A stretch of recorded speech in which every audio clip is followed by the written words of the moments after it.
Good evening, everybody. Thanks very much for joining us. Sorry about the snafu with security upstairs, but that's a good sign because that shows that we have a lot of people who have a great deal of interest in this topic. I'm Harry Broadman. I lead PwC's Emerging Markets Management Consulting and Strategy practice and also serve as the firm's chief economist. I'll be moderating the panel. And this is as many of you know, a joint production with the Foreign Policy Association and with Jake Bright and Rob Nolan. We've been working to bring together this event for quite a few months and thought it was very propitious to hold it during the time of the UN General Assembly meetings. And so I'm sure for those of you who either live in New York or came to New York today, you can appreciate how smart we were to organize it exactly when the traffic would be worst in the city. Before we start, I want to let Jake Bright say a few words on behalf of the FPA and welcome you as well. Jake?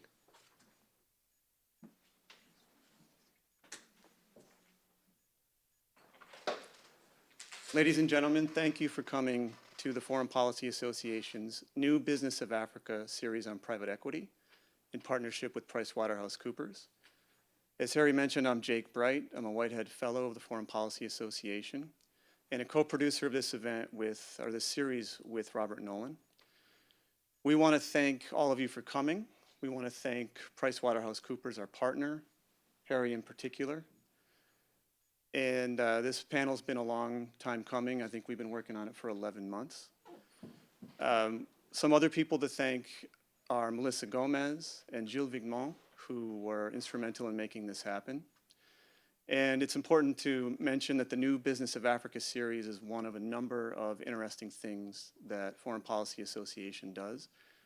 I encourage everybody to check those things out on the website. And when Robert and I first started this series and pitched it, we had a few questions as to whether we'd really get that kind of an interest for a series on African business. And this is the third series we've done, nearly to capacity. So I think it's testament to the interest in the Africa business story. And on private equity doesn't speak publicly that frequently. So I'll get out of the way so we can take advantage of that. And thank you again to guests, partners, and our panelists.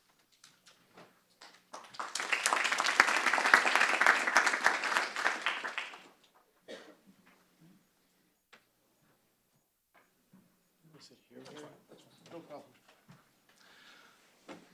So, in the spirit of a collective conversation rather than 40 slide decks by each of us, I'm going to conduct this as a conversation to see if we can get some provocative views out on the table. And since I know most of these people well, that's not going to be a problem.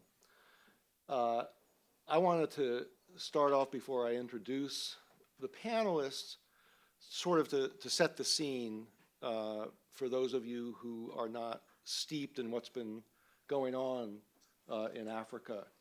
Certainly in the last decade and a half, and with increasing interest in the last several years. When you look at sub-Saharan Africa, which is of course a continent comprised of 48, 49 countries, depending on which nomenclature you use to define a country, it's really a heterogeneous group of countries. It's not a monolith. But when you look at the continent, the subcontinent as a whole, over the last decade and a half, average gross domestic product, or GDP, in real terms, has been above 5%. We in the US and the EU and Europe would die to have that kind of growth record. And I point out that it's a long growth record precisely because it is a structural shift that has been taking place in much of Africa.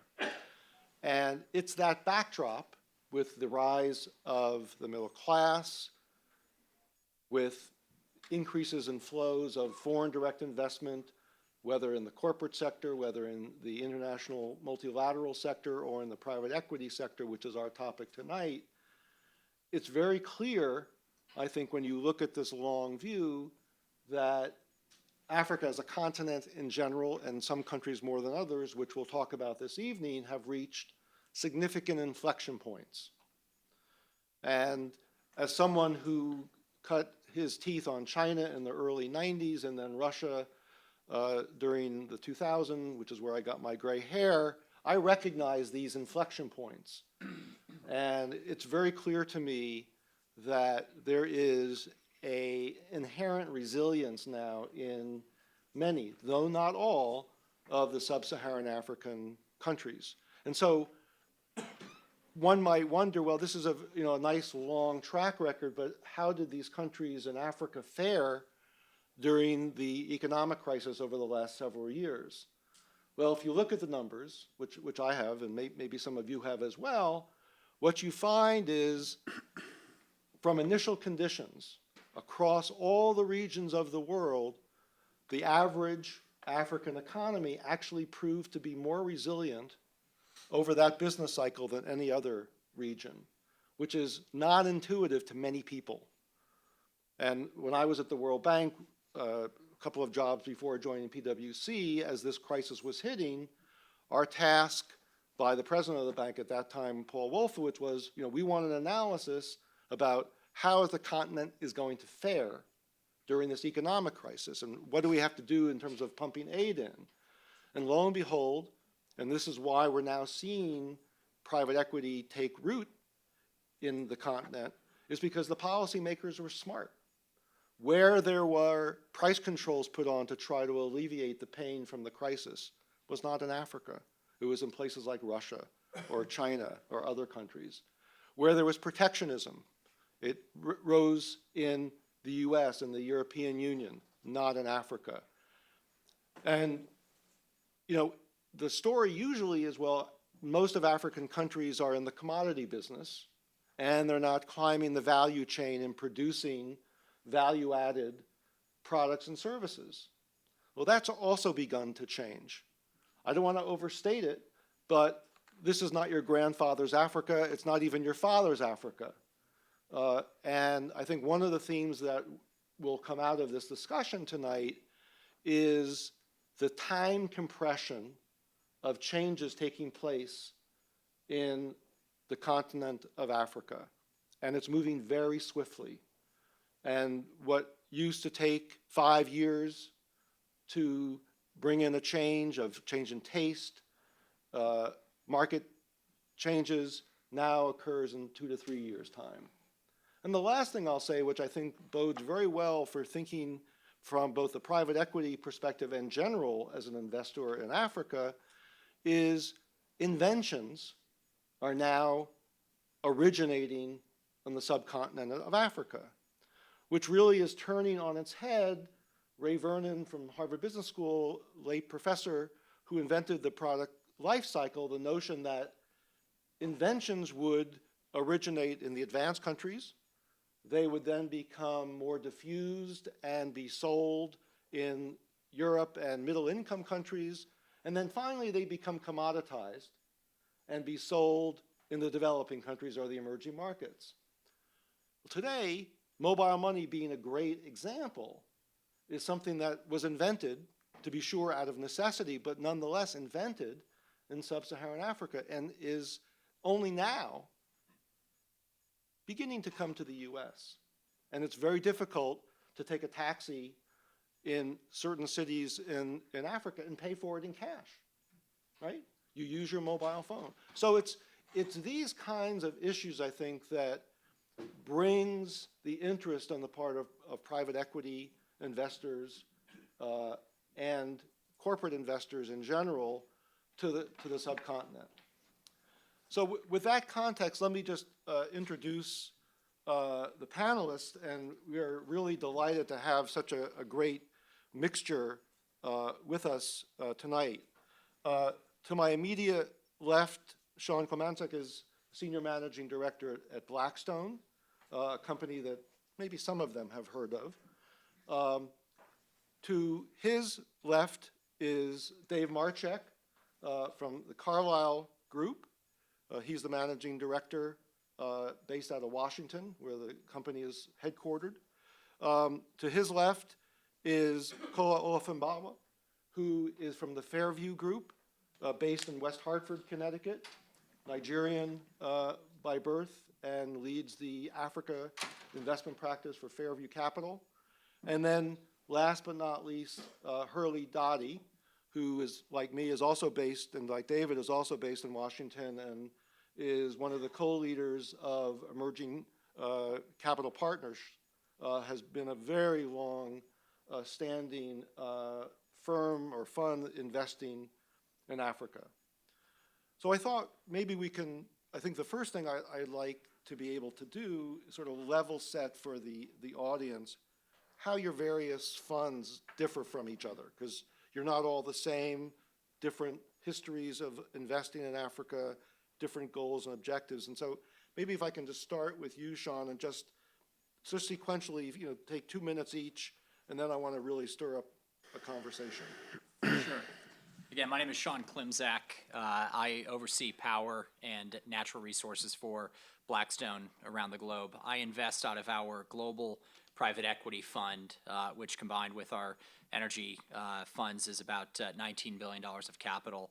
That capital is invested all around the world, so there's no specific geography in mind. And by and large, in Africa, what we invest behind is growth equity.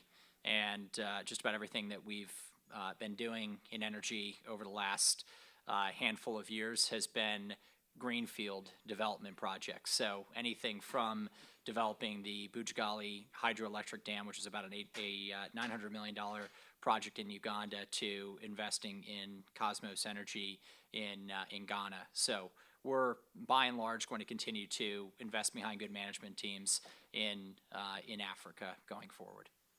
David? Dave Marchik with the Carlyle Group. Thanks for having me here. We have a slightly different strategy than Blackstone. We tend to have regional funds or sector-specific funds that are dedicated to a particular region or sector.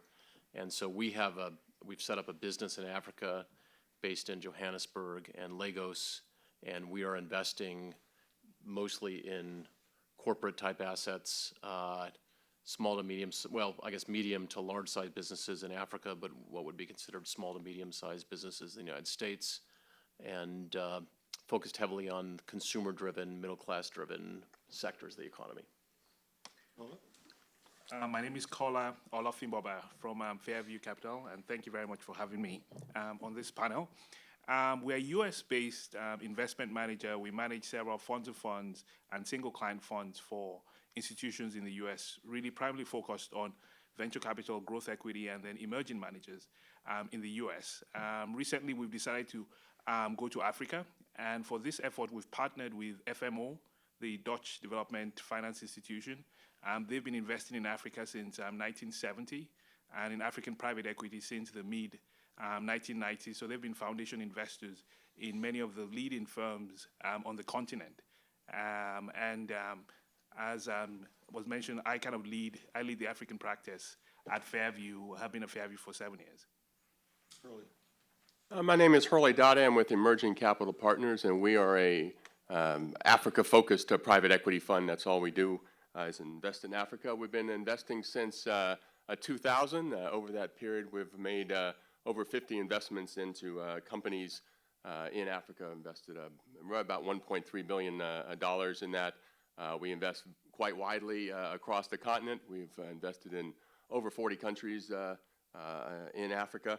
We are very much growth investors. We're in a pretty wide variety of sectors. We're in diapers, bottled water, rubber, power and water, airlines, cable television, tuna fish processing, and a number of other sectors like that. So we see a lot of opportunity in a lot of sectors and in a lot of countries, and it's been a good growth economy for us, and quite an interesting place to invest.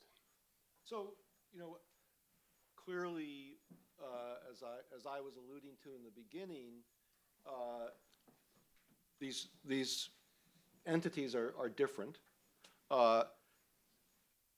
ECP has been in the Africa game for 13 years. Blackstone and Carlyle, and I guess even Fairview, are relatively newcomers, so to speak, if that's fair. 9 years, yeah. 9 years, okay. Well, that's older than I thought, okay. Well, our partner has been there for 40 years. Okay, well, yeah, so what I'm trying to understand is what are you guys seeing in Africa now? Maybe start with you, David. Carlyle made a big announcement about the fact that you were going into Africa several years ago, versus, whether it's Fairview or a 9-year Blackstone or ECP, which has been there for 13, if not more years. What is it that propelled, Carlyle to make this decision now? Well, I think you hit on some of the macro topics, which is that the region is growing very fast, 5.5% growth. It's the fastest region growing outside of China or India. You have more stability. You have a growing middle class. You have improved governance and stronger institutions, which create the resilience in these societies that you talk about. We tend to try to be an early mover in emerging markets. We're one of the larger investors in emerging markets around the world. And for example, we went into China 1998 and have become one of the biggest investors there.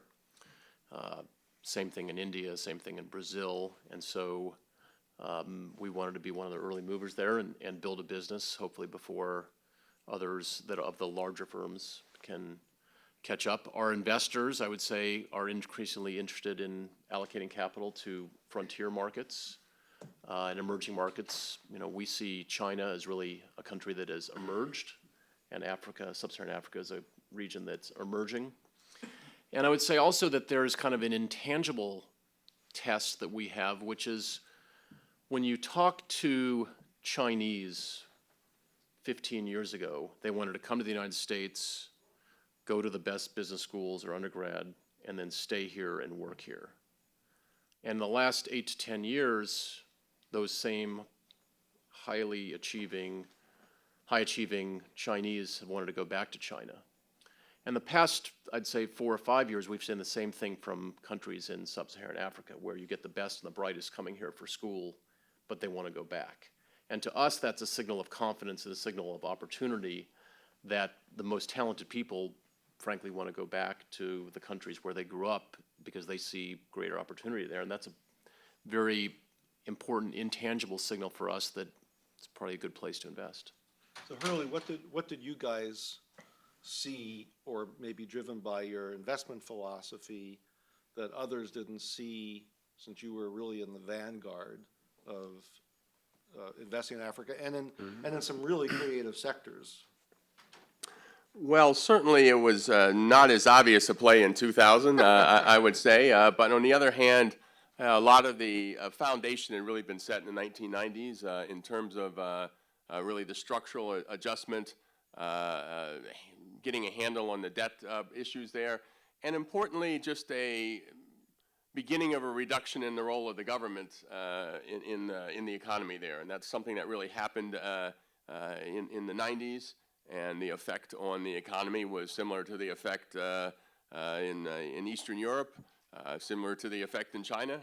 It started a growth boom, and we were lucky enough to be there at the beginning of that, but that is something that has, if anything, only strengthened. It's combined with, I think, favorable demographics. We got 1 billion Africans. It's a young continent. It's a growing workforce, unlike much of the world, which is a shrinking workforce and a shrinking population. So, Africa is eventually will have a bigger workforce than China will, and that's gives us good confidence for 10, 20 years of continued growth there. And Sean, if I understood correctly, your entree, maybe just at least yours, to Africa has been in the energy and the power sector. Is that correct? That's right. And so maybe you just might explain, we obviously do see a lot of growth in the retail sector now, in other parts of the services sector, the infrastructure sector. What's behind the Blackstone philosophy, if you will, in terms of the energy plays in Africa as opposed to other sectors, for instance? Sure. I think there are two stats that really crystallize our thinking. The first of which is that if you take a look at Africa as a continent, it has the installed power base of Spain, but yet has 20 times as many people. It's a pretty shocking stat when you think about it, and so it does just highlight the electrification issue that Africa faces. And the other one that you alluded to before is that the continent in general has its economic house in order. And you take a look at debt to GDP in countries like the U.S. where we're at 100%, and you take a look at the average sub-Saharan African country with mid-20s debt to GDP. We look at this and we say there is not only the desire for power, but there's also the ability to pay for power. And so for us, what we've been really focused on is not buying existing assets, but backing good developers of people who have good ideas and trying to find ways to bring lower cost power to Africa. And so in Uganda, where we doubled the amount of power in the country, cut the cost of power by 2/3, and expect to double GDP growth, you can identify a good project when you see it. And so for us, what we're trying to focus on is transformative projects with good project developers, and we think that by, very similar to Carlisle, by being there early in many of these countries with transformative projects, that will then position us well to try to understand the economies on a go-forward basis. Kola, in the practice that you're now building for Fairview, where do you fall in terms of your investment thesis, in terms of supporting greenfield ventures, startups, if you will, versus, for the sake of argument, investing in going concerns that want to get sort of to the next inflection point? What undergirds Fairview's philosophy when you think about Africa, and what are you looking for? Yeah. So in terms of how we have looked at Africa, historically what we've done in the U.S. is we've raised funds of funds. And at this point in time, there is now a very healthy stable of experienced private equity funds across the continent, where you now have institutions who want to access these funds, but who don't have the wherewithal to have the teams in place to appropriately diligence them, screen them, and invest. They can now utilize an intermediary who is willing to invest in the team, the infrastructure, the network building, and the work, that goes into investing in a broad, continent. So for us, that's probably the biggest thing we've seen that's made us say, this is the time to go into Africa. You then overlay that with the demographic virtuous cycle that's been talked about, the democracies that have come up across the continent, and just the sense that this time is different. There is something happening. There's a significant structural shift, and we think it's there to stay. Yet, when you look at the amount of private equity capital that has actually come into the continent over the last 10 years, you don't really see a spike. It's grown a little bit, but it hasn't really spiked. So we think the opportunity is still very early. And for people who get in now, I like to say the windscreen is a lot brighter than what you see in the rear view mirror. So for folks who may not appreciate the difference between fund-to-funds approach versus direct investment, maybe you just might explain why. I mean, you've explained a little bit why you're acting as, in essence, as an arbitrager and bringing the expertise, but I wanted to sort of contrast, for the sake of argument, sort of what Hurley's firm is doing, and maybe just tell us why you believe the fund-to-funds approach is a profitable, opportunity for you guys as opposed to another. Yes. So a typical private equity fund will invest in entrepreneurs, they invest in companies, help build those companies, and then divest them, hopefully at a profit to return to their investors. When you have a lot of these funds, for an investor, it might be who doesn't have the networks or the team to pick the best of these to build a portfolio. There are firms like mine that invest in that infrastructure, invest in those teams. So we raise money. We have outwin investors. So we have one hat where we are general partners, where we raise capital from investors, and then we turn around and become limited partners in funds, and we build a portfolio of funds and create diversification for our limited partners. If we do our jobs properly, we help to mitigate the risk that you might get, the idiosyncratic risk of investing in any single fund which might, blow up. Yet, if we are still picking the best of the best managers in that market, you don't sacrifice much in terms of performance. We do charge a fee for that, but if done properly, it's still worth it for the investor who, one, might pick wrong investment, so there's a cost to that, or two, if you had to build the team internally, there's a cost to that as well. That doesn't happen for free. So Hurley, you're not a fund-to-fund entity, correct?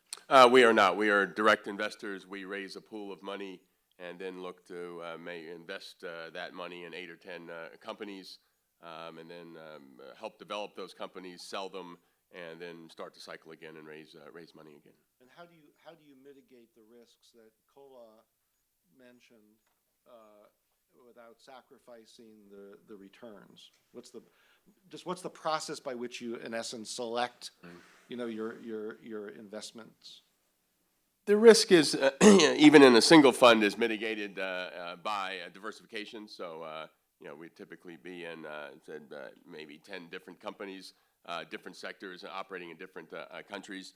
And then we do a lot of due diligence in order to try to pick the best companies in the various sectors, that we think are going to perform well. So, that's part of our, that's the main focus of our business, is to find good growth businesses to invest in. David, you mentioned China, which is a country near and dear to my heart, and Carlyle's experience there, and obviously in other big emerging markets. What lessons, whether organizationally, whether in terms of investment thesis, whether in terms of risk mitigation measures, has Carlyle brought or is bringing as part of the new venture, if you will, in Africa? It's a good question. We bring the same approach in each region. And so, for example, in China, where we're one of the larger investors, we've done, I think we've invested about 55 transactions and over $4.5 billion since we've been there. So it's a pretty active market for us. We tend to focus on sectors which we know the best. We tend to focus on transactions where we can actually add value, where there's some niche or some capability that gives us a differential capability to help that business grow faster, to expand internationally, to strengthen their governance, to improve their financial management. And I would say it's the same approach in Africa, which is we're focused on sectors which we know very well. We're focused on sectors where we can help them globally. It's one of the benefits of our platform, at least we believe. And we're focused on companies where we can really understand the business and assess it and strengthen it through its cycle. In China, we have tended to invest in non-state-owned enterprises, and that'll be the same in Africa. We've backed a lot of entrepreneurs, and that'll be the same in Africa. We've done mostly minority investments, growth investments. That'll be the same in sub-Saharan Africa. And we have focused on companies where they have a particular need, where we can provide particular value. So family-owned businesses where they've grown to a particular size, and they need the management capability, the financial management, the branding, all the things that one would think a larger firm like Carlyle or Blackstone can bring to the table to help that company get to the next level. How decentralized, if you will, geographically are the Blackstone investors?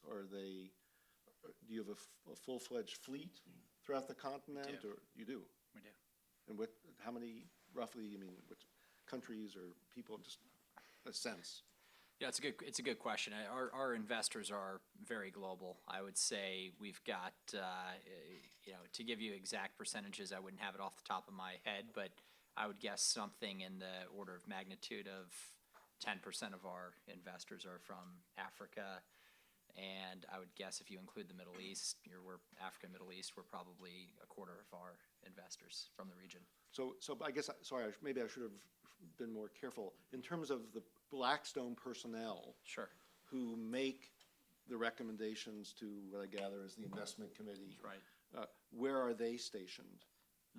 They're stationed either in the, I guess, U.S., Europe, India, or Asia. So it's actually, we're more industry focused versus geography focused, which is why people like me rack up 350,000 miles a year. So.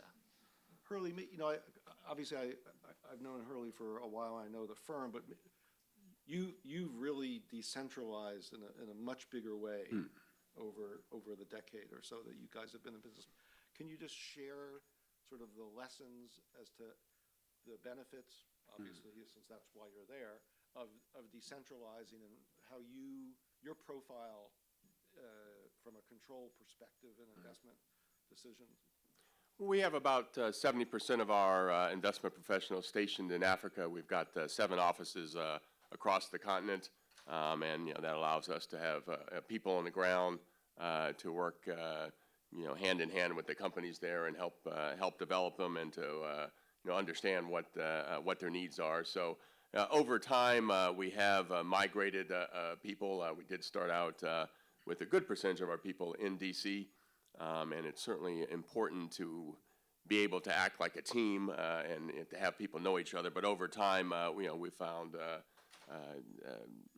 getting more people on the ground closer to the investment destinations has been quite useful for the type of businesses that we're investing in. So that helps you upstream, presumably in the due diligence, but also in the downstream portion of managing the investments. Is that exactly?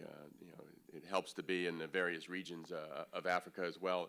Partly too because many of the businesses that we're investing in, they are growth businesses. Many of them are looking to expand into other regions in Africa, and having a presence there and contacts there is interesting to them because it means that we can help them with their expansion plans. So, Kola, as you're building this business, what I'm really interested in, and hopefully the audience is as well, is who are your competitors in light of the fund-to-fund approach that you're taking, and what strategies, if you will, are you undertaking in order to thwart your competitors? And hopefully there's nobody up on the table that's a competitor. Well, actually, you started my answer from, because actually, in some ways, our competition is actually quite broad. Because if you look at it from the perspective of an institutional investor who has, spent some time studying what's happening in Africa and says, I want to do this, there are probably 3 or 4 fundamental ways they could. In the first instance, they could go and start investing directly in companies. Probably wouldn't do. Second, they could find 1 or maybe 2 funds that they like that are doing quite well or that have done well historically, and they could invest in those directly. Or they could build a team internally to build a diversified portfolio similar to what we would do. And then lastly, you could use a group, an organization like us and our partnership, with FMO. But more specific to your question, within that fund-of-fund space, there are probably about 2 or 3 other groups that are trying to do something similar. And I'm not very privy to, the different, strategies. And also, as I mentioned, we are fundraising. So there are only so much I can say, except for people who are interested, it's a different process in terms of talking to them. But suffice to say that, it's not just fund of funds, but we also are very expert at co-investing with the funds that we've invested in. And so that, again, that brings it, in some ways, adding to some similarities to what the direct, funds do. So that there are various ways that you enhance the value that you deliver to your investors, and which we think we can do in this instance. The co-investing theme is a really important one. When I was in the private equity business for a couple of years, we did that as a matter of course. Does Carlyle or Blackstone, what's the philosophy about partnering, co-investing? How do you go about, if you do that, how do you go about, apart from the usual due diligence, what's the philosophy under which you select co-investors, if that's the route that you take? And if not, why? Let me first describe the way we are structured there. So 100% of the people that are investing in the region are in the region, from the region, so really reflecting the region. So we have a South African based in South Africa. We have a fellow from Zimbabwe who was educated in the UK, lived all over Africa, now is based in the region. We have a Tanzanian who grew up in Liberia, who's based in Lagos, so all African team in Africa. Co-investment is becoming a much more important part of all of our business, Blackstone, Carlyle, every private equity firm. And I'd say there's two different types of co-investment. One is that our investors, our limited partners, pension funds, high net worth individuals, foundations, et cetera, they want to co-invest more and more with their general partners. And so that is part of a trend where the firms like Carlyle, Blackstone, we want our investors to be happy. They want co-investment, and so we try to give them co-investment opportunities. So in many transactions, if we're putting a particular amount of equity in a transaction, and we don't want to put more for a variety of reasons, for risk, for diversification within a fund, we will often then provide our investors in a particular fund with opportunity to co-invest alongside us. There are also times when we will partner with other firms. We've partnered with Blackstone on a number of transactions in the United States and around the world, and we've done that in the region as well, where we, for whatever reason, can't or don't want to take all the risk in a transaction, and will want to bring in a partner that has a particular comparative advantage that can help in ways that we may not. And so we're always looking for partners that have the same type of philosophy, which is long-term, patient capital, focused on growth, supporting the entrepreneur, and we find different co-investors for different projects. Is it very similar? Yeah, I'd say it's very similar in that respect, so I won't hit on the two types of co-investors that Dave hit on, but I would highlight two others. One, strategic partners. So take, just for example, if you're investing in a media company in the US, as we did with the Weather Channel, we partnered with NBC. It's a tangible one that we can all relate to. The same thing is true when you're investing in energy in places like Africa. Having a good strategic energy partner makes a ton of sense. And then maybe the fourth type of partner that you might seek in a place like Africa is a good local partner. As I said, for us, we're really focused on looking around the globe to try to find the best opportunities and not just always doing Africa throughout a cycle, because there will be times when it's interesting, when it's not. And so for us, the way that we try to get that local feel is partnering with local institutions and successful entrepreneurs in those countries. So take in Uganda, we partnered with the Aga Khan, who, as many of you from East Africa know, has an unblemished track record and reputation. So for us, a lot of it is about how do you make yourself more local and how do you ensure that you truly understand what it is that you're doing, and we've done that through local partners. Are the multilaterals, whether it's the African Development Bank or the World Bank, are they big players, or have they diminished in size? Hurley, I gather you guys must have or are partnering with them. But what I'm trying to get at is the sort of the shifting landscape, if you will, perhaps from public or multilateral to private. What does that look like over the 13 years? They are big players, and they remain big players. To some extent, the multilaterals' role in the rest of the world has decreased. So the need for them to finance things in Brazil or finance things in China has decreased, which means that more of their focus is on Africa, and they are big players both in terms of investing in funds and also lending in Africa.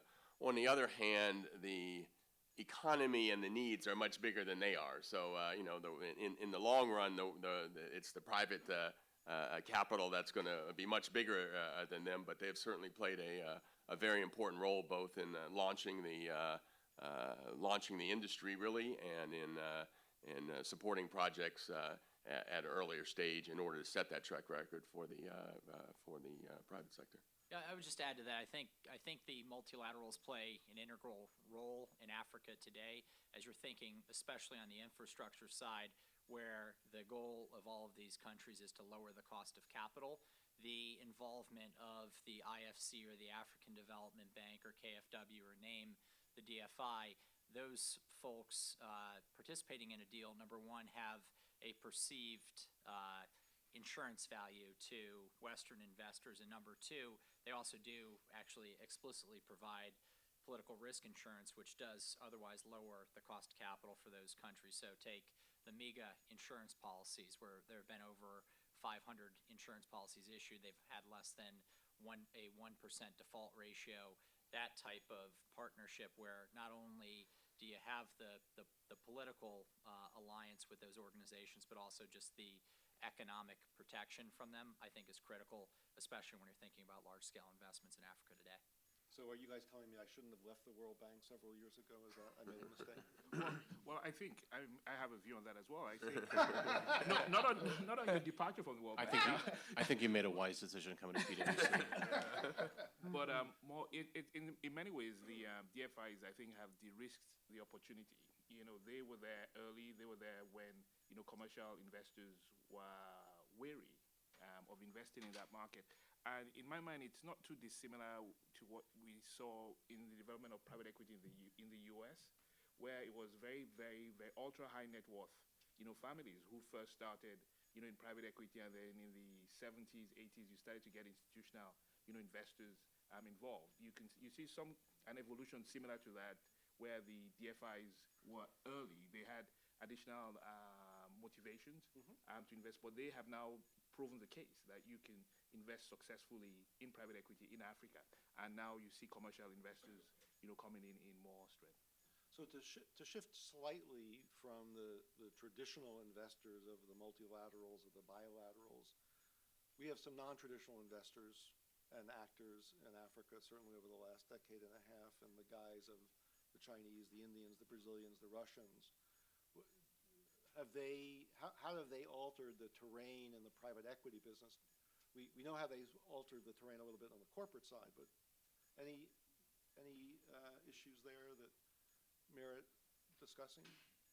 Well, I was going to say, first of all, it gives us a wider a group to possibly sell our companies to once we've built them.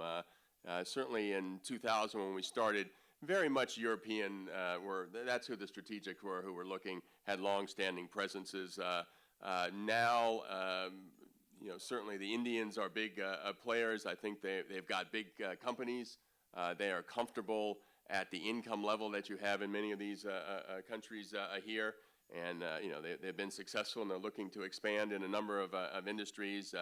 The Chinese to date have been more kind of government-to-government players. They're not as likely to go and buy and try to take control of an African company, but I assume that's going to change.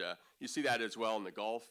Gulf companies, they do well. They've got a lot of money. They need to expand to find some markets, and they're going to be comfortable expanding into North Africa in particular. So we've seen new players coming into the market. The other thing you've seen is as companies within Africa will get bigger, they also now look much more to expand into other regions. So that's both the South Africans looking to come north and buy something, but it's also the Moroccans looking to come down. If you build a very big Nigerian company, you start to say, well, let's expand. Let's go into Ghana. Let's go into Kenya and see what's there. So all those factors are going to make, I think, in the next 10 years, more sales to a variety of different countries, because really around the world, people are looking and saying, Africa, that's a market where there's growth, where there's some new prospects. Let's go there. So we've seen it a lot. Just to finish up on this, what has been roughly, I'm sure this is in your documents that you use for marketing, but what's been your average rate of return on your Africa funds? It's not normally something you ask. Our average rate of return on our exits, we're about 2.4 times the money on our exits. And how are you guys, is that, He has more permissive lawyers than we do. Same here. okay. What are your aspirations? Okay. My chief compliance officer does not allow me to. That's good. I guess the last thing I want to ask before we open it up is, this is private equity, and obviously, we're talking about an emerging, developing country region where there are great public sector needs, right? When, a Carlyle or Blackstone or Fairview, or ECP make investments, how much does the public payoff, public benefit, the social benefit figure into the calculus? Do you want to, Sure. does your lawyer allow you to talk Yeah, about that? certainly. I think for us, it's I wouldn't say that there's any external input to the equation in terms of the social benefits. But the thing we do look at, I'd say particularly closely when we're investing in Africa is this the lowest cost, best option for the country? Because we think one of the best protections in any situation is that you're the best project out there. So if you're a hydroelectric dam in Uganda, you sure as heck want that to be the lowest cost option for the country. And so we are focused on that. And obviously the additional benefits of a project like our one in Uganda is a positive thing. But I wouldn't say anyone simply says, well, we're going to effectively add an extra few hundred basis points to this return simply because we're doing good as well. You've got to do good for the local economies, and you've also got to do well for our investors. Kova, did you? Yes. Well, our partner is a DFI, and for anybody who's familiar with the leading DFIs, the environmental, social, and governance issues are huge, for them, and they have led the development of best practices in the companies that they have invested in on the continent, and this will be no different in terms of what we want to do. That said, we don't believe there is any compromise between doing that and also investing in the most commercially viable companies. In fact, we think that's the only way that what we're trying to do is sustainable, because this is not aid. You're going to invest, you want to make money, you want to generate returns for investors so they come back. But in doing that, we believe that you will also generate goods, for the environment that we're investing in. I just want to add, too, in general, private equity has a pretty good reputation in Africa because we are fundamentally growth investors in Africa. And in a developed market, slower market, a lot of the business is really going to be restructuring struggling companies, borrowing money and firing people and closing plants and getting them back in shape. That's just not really the business in Africa. It's almost all growth companies. We're looking at a good company that wants to get bigger and better and provide its services somewhere, and fill in some of the mini gaps in Africa. So I think fundamentally, that's something that gives it a kind of a better name than it has in some other places. David, do you want to? I would say our model in the United States and elsewhere is also growth oriented. So we don't fit the caricature that some might think of. I would say in Africa, we have a very rigorous evaluation of the ESG factors as well. And I would also say that our investments so far have tended to be consistent with a lot of the development goals of both the leaders in the region and also of multilateral institutions. So, for example, our first investment was in the agribusiness sector in a distribution company that's very focused on regional integration in Eastern Africa, that's bringing products from small farmers to the market and creating efficiencies. And, so our themes are going to be very heavily focused on strengthening the middle class, upward mobility, regional integration, and in the sectors where there's a very, very positive social benefit as well. And so, in my view, our investment goals and the general broader societal goals are inextricably intertwined.